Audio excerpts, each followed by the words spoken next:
How to be more discipline towards your work. अब किसी भी काम को डिसिप्लिन से करना इतना भी इजी नहीं होता जितना लोग बोलते हैं। कभी आपने अगर रेगुलर जिम जाने का सोचा होगा या फिर रेगुलर पढ़ने का सोचा होगा, तो आपको पता होगा कि रेगुलर जिम जाना या फिर रेगुलर पढ़ना एक इजी टास्क बिल्कुल भी नहीं है। इन टास्कों को करने के लिए जो डेली एवरीडे होते हैं, उनको करने के लिए बहुत ही ज़्यादा डिसिप्लिन की ज़रूरत होती है।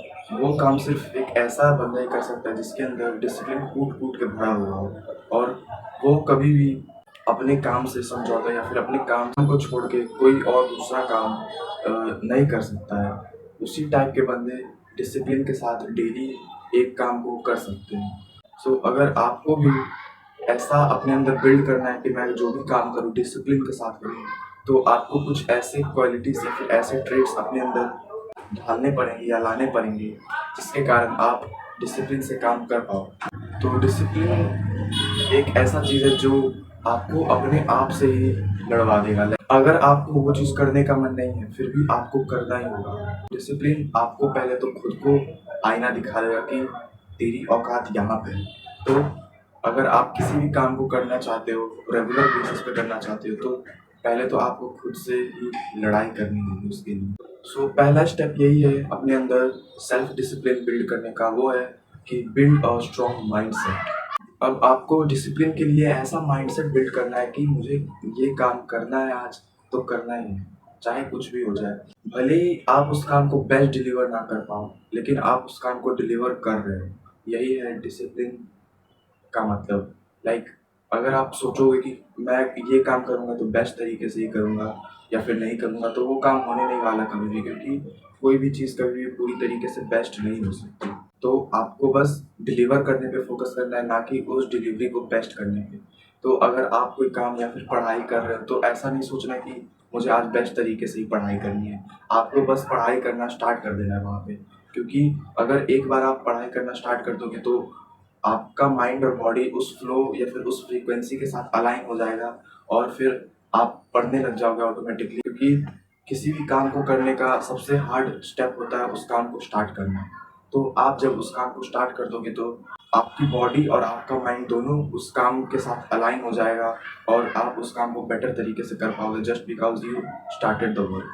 क्योंकि पढ़ाई करने से पहले आप आराम कर रहे थे, तो आपका माइंड और आपकी बॉडी उस स्टेट में थी, उस फ्रीक्वेंसी में थी, और उसके साथ रेस्ट के साथ अलाइन थी। बट जैसे ही आप पढ़ाई करने बैठोगे तो आपका माइंड और आपकी बॉडी दोनों पढ़ाई के साथ अलाइन हो जाएंगे, और आप अच्छे से पढ़ाई कर पाओगे। मैंने ये पढ़ाई का एक एग्जाम्पल दिया, आप इस चीज़ को किसी भी काम में अप्लाई करके देख सकते हो। ये वर्क करती है कि किसी भी काम को आपको स्टार्ट करना है, तो सबसे हार्ड थिंग होगा उसको स्टार्ट करना। एक बार आप उस काम को स्टार्ट कर दोगे तो आप उसके फ्लो में चले जाओगे, और फिर वो काम आप निपटा के यूँ करोगे। Second point for self discipline is meditate. अगर आप एक इंसेन लेवल का डिसिप्लिन, इंसेन लेवल का माइंडसेट बिल्ड करना चाहते हो, तो आपको मेडिटेशन करना होगा एवरीडे 5 to 10 मिनट्स। मेडिटेशन आप करके बहुत सारे सुपर ह्यूमन पावर्स आप अपने अंदर ला सकते हो।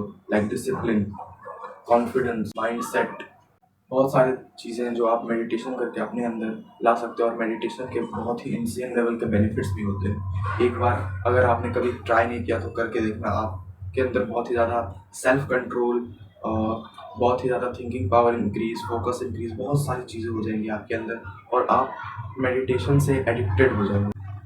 Third thing for self discipline is appreciate your self after you completed the work. अगर आप काम को कर चुके हो एक बार, या फिर आज जो आपने ठाना था वो आपने आज कर दिया है, तो आपको खुद को अप्रिसिएट करना है। अब खुद को कैसे अप्रिसिएट कर सकते हो? लाइक आप अपने फेवरेट मूवी देख सकते हो, आप अपने फेवरेट वेब सीरीज का एक दो एपिसोड देख सकते हो, आप अपने आप को कुछ स्नैक्स वगैरह दे के रिवॉर्ड दे सकते हो। तो ये सब कुछ चीज़ें हैं जो कि आप खुद को अप्रिसिएट कर सकते हो, रिवॉर्ड कर सकते हो, जब आपने वो काम जो आपने ठाना था वो आपने कर दिया। अब रिवॉर्ड या फिर अप्रिसिएशन वो कुछ वर्ड्स के फॉर्म में भी हो सकती है, कोई चीज़ की फॉर्म में भी हो सकती है। वो आपको डिसाइड करना है कि आपको सबसे ज़्यादा क्या चीज़ खुश करती है। किसी को अपने पार्टनर से बात करना होगा, वो अच्छा लगता होगा, किसी को स्नैक्स अच्छे लगते होंगे, किसी को कोई वर्ड्स जो अपने बारे में बोला गया वो अच्छा लगता होगा। तो आप किसी भी तरीके में अप्रिसिएट कर सकते हो खुद को। और वो अप्रिसिएशन आपको तभी मिलना चाहिए जब आपने वो काम कर चुका होगा, क्योंकि किसी भी काम को करने के बाद जब आपको अप्रिसिएशन मिलती है तो आप उस काम को अच्छे तरीके से नेक्स्ट टाइम से अच्छे तरीके से भी करते हो और एक अच्छे और रेगुलर बेसिस पे भी करना स्टार्ट कर देते हो। Fourth thing is high testosterone. अब आपको सेल्फ डिसिप्लिन के लिए बहुत ही ज़्यादा टेस्टोस्टेरोन की ज़रूरत पड़ेगी।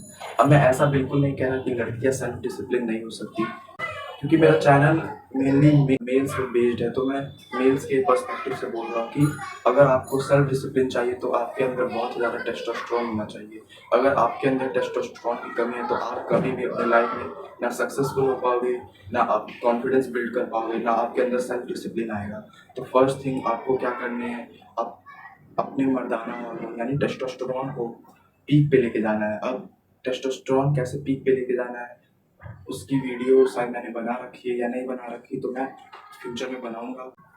अगर आपको अपने डिसिप्लिन को पीक पे रखना है तो आपका टेस्टोस्टेरोन भी पीक पे होना चाहिए, उससे भी पीक पे होना चाहिए, क्योंकि टेस्टोस्टेरोन एक ऐसा हार्मोन है जो एक मर्द को मर्द बनाता है। और आज के जनरेशन में मर्द तो आधा लड़की बन ही चुका है। Social media, comfort zone, snacks, junk food, ये सब खा के लाइक आधा मेल कम्युनिटी तो भाई लड़की के कैटेगरी में चला ही गया है। तो हाँ, मैं उन आधे या फिर उन 30% मेल्स के कम्युनिटी को टारगेट कर रहा हूँ जो कि अभी भी मेल हैं और मेल बन सकते हैं। तो आपको कंफर्ट जोन से अपने बाहर निकलना है, आपके टेस्टोस्टेरोन को पीक लेवल पे लेके जाना है। और मेल, आप एक मेल हैं या नहीं, ये आपकी अपीयरेंस से नहीं, आपके माइंडसेट और आपके कॉन्फिडेंस से रिफ्लेक्ट होता है। सो build that fucking mindset, build that fucking physique, build that insane animal inside. And the fifth and last thing is remember the obsession towards your goal. आपको अपने गोल से बहुत ही ज़्यादा ऑब्सेशन होनी चाहिए। लाइक अगर आप पढ़ाई कर रहे हो तो आपका कुछ गोल होना चाहिए कि मुझे ये गोल अचीव करना है, तभी आप पागलों की तरह डेली पढ़ पाओगे। वरना अगर आप बिना गोल के पढ़ रहे हो बस पता नहीं किस लिए पढ़ रहे हो, तो आप 2 महीने, 3 महीने, 4 महीने उससे ज़्यादा नहीं पढ़ पाओगे। लेकिन अगर आपका एक गोल है कि मुझे ये एग्ज़ाम क्रैक करना है या फिर मुझे अपने मम्मी पापा को खुश करना है, तो आप रेगुलर पढ़ पाओगे। जब आप अपना गोल के पीछे एक मकसद डाल देते हो तो आप उस गोल को 5x to 10x ज़्यादा इफेक्टिवली उस पर काम कर पाओगे। लाइक अगर आपको कंटेंट बनाना है तो आपको उस चीज़ से या फिर आपको उस काम से पूरी तरीके से ऑब्सेस्ड होना पड़ेगा कि मुझे ये काम करना ही है, चाहे कुछ भी हो जाए, चाहे आंधी आए, तूफान आए, कुछ भी हो जाए भाई, मुझे उस काम को करना ही है। चाहे मैं बेस्ट ना कर पाऊँ, बेस्ट तरीके से ना कर पाऊँ, लेकिन कर लूँ बस। आप पढ़ाई कर रहे हो आज, आपने टारगेट लिया 3 घंटे पढ़ने का, तो ऐसा नहीं है कि आप 3 घंटे एकदम बेस्ट तरीके से पढ़ो, बस 3 घंटे आप पढ़ लो, ताकि क्या हो कि आपका माइंड वो बना ले कि मैंने 3 घंटे पढ़ाई की आज। और 3 घंटे फोकस के साथ नहीं पढ़ना, सिर्फ पढ़ना, वो भी एक बहुत बड़ी बात होती है। उसके बाद आप रिवॉर्ड करो अपने आप को, तो आप देखो आप कैसे नहीं सेल्फ डिसिप्लिन बन पाते हो। लेकिन आपको यही है कि रेगुलर बेसिस पे ये मैंने 5-6 पॉइंट जो बताए, उसको आपको पागलों की तरह करना पड़ेगा, पागलों की तरह अपने काम पे वर्क करना पड़ेगा। इतना पागल की तरह काम करो कि भगवान भी बोले भाई इसे तो देना ही पड़ेगा, इतना काम कर दिया इसने। लाइक भगवान भी शौक हो जाए, आप खुद को भी शौक कर दो, इतना काम करो। So that's it. Keep working for yourself, keep working for your future, keep working for your family. Thanks.